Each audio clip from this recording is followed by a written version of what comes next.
Learning to read is such a daunting task for many individuals, and it especially can be for our young students. For some of them, it can come natural and fast with adequate instruction, but for others, it can be one of the hardest tasks for the brain to accomplish. In order for successful reading to occur, three neural systems must work together in order for the reading to work and us to be able to process the information that we're reading. These neural systems consist of visual processing, auditory processing, and then attaching meaning to the word. One of the first characteristics of how the brain learns to read, I've found, is mastering the spoken language and connecting it to the alphabet principle. This happens in the pictorial stage when a child's brain is trying to visually adjust to the letters' formations and connect it to their current knowledge of the spoken language that they hear. Constantly exposing a child to spoken language and a visual image or a word will start to jumpstart the process of learning how to read. The next phase in which the brain is kind of moving towards learning to read is the phonological awareness stage. During this really critical stage, a child is able to recognize words that are broken up into individual phonemes or sounds. It is an important skill for a student to be able to isolate these phonemes and change them into making new words, because that really shows that they understand the concept of phonemic awareness. In my classroom, we have this game that we play on the smartboard where the students come up and they each get to make a new word, but they can only change one letter. They really love to play the game, and I love to watch them play the game because they come up with some really neat words, and it eventually is going to lead them to becoming really solid readers in the future. Another characteristic I found of learning how to read is expanding and connecting meaning to vocabulary. So once a student has all the basic phonological skills down, they need to move on and expand those skills by recognizing more words in print and connecting the words to their real life experiences. According to our textbook, SUSA 2017, a teacher should use direct instruction when introducing that new vocabulary words to allow students connect it to their world and something in their everyday lives, and that will help expand their vocabulary. The last characteristic of learning how to read is performing in the orthographic stage, which means reading words with fluency and accuracy and being able to use that fluency and accuracy to comprehend text better.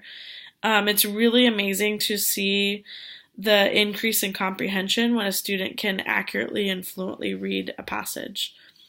It takes a lot of practice for students to get there to be able to read and retain what they're reading, but if they receive proper instruction of how to use all of this knowledge together, the students will be able to successfully read fluently and comprehend what they're reading and make connections to what they have just read.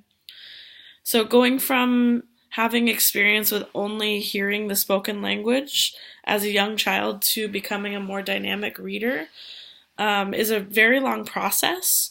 But if teachers keep in mind the fact that all students will learn at their own pace and meeting them at their level is the best way to ensure that they're not missing a step or falling behind, we'll be able to create some pretty successful readers.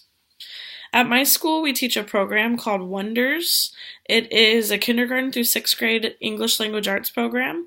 It has components for English language development as well for ELL students.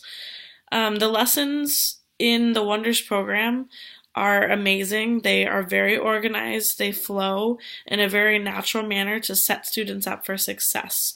It comes with very colorful textbooks that students love and can always relate their real lives to. The material allows for really good differentiation. It comes with different level books for each lesson. And the students also have a lot of supplemental activities to use if they're not quite grasping the concept or if they need a little bit more enrichment. Each of the lessons come with a different type of skill to build a path to reading sufficiently. Some examples the program consists of are for whole group instruction and small group instruction. They have activities on oral vocabulary, listening comprehension, visualization, phonics, phonological awareness, high frequency words, shared reads, and grammar. All of the lessons tie into one theme of each unit, which makes the units a lot more meaningful and engaging, makes the students want to learn more about the topic.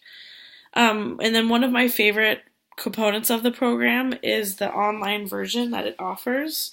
My students are able to get online and complete a lot of supplemental activities at their own individual level, and they're all fun and engaging, and they all support the theme of the unit that we're in. Since the brain doesn't really have a specific area that specializes in learning how to read, a teacher needs to provide meaning to the skill, and I believe that Wonders program does this really well and has consistent, motivating, a motivating flow of skills within each unit. I still have a lot to learn about this program. It does offer professional development within it, which is really nice. So I'm constantly trying to watch these videos and with my team and be able to look for ways to improve my instruction with this program. But overall, I think this program does a wonderful job with developing a child's reading skills at kindergarten through sixth grade levels. The program addresses the important flow of characteristics of how the brain learns to read.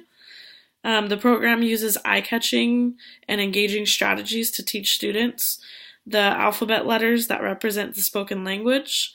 Wonders specifically breaks down and focuses on phonemic awareness and phonological awareness, each skill each week. The vocabulary is built upon by the practice of high-frequency words, and they also connect the words to real-life situations for the students to relate to. And the Wonders program also develops a child's fluency and comprehension by providing passages and comprehension questions to discuss and learn from. We have a lot of discussions in our classrooms about just everything that is in the Wonders program. So overall, I would highly recommend this program, and I think they really did their research when it comes to teaching a child how to successfully read. Thank you.